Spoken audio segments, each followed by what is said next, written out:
अस्सलामुअलैकुम बच्चों, आज हम पढ़ेंगे ते के बारे में। ये है ते की बड़ी इश्काल और ये है ते की छोटी इश्काल।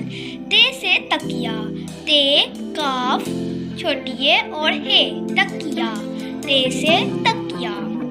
ये है ते से ताला, ताला ते अलिफ ता लाम अलिफ ला ताला, ते से ताला।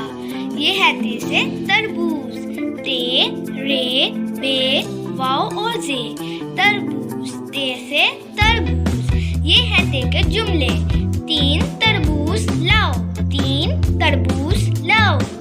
दरवाजे पर ताला लगाओ, दरवाजे पर ताला लगाओ। ये तकिया नरम है, ये तकिया नरम है। ये है ते के जुमले और ये है ते के अल्फाज। आपने इसकी मशक अच्छे तरीके से करनी है और इसकी प्रैक्टिस करनी है।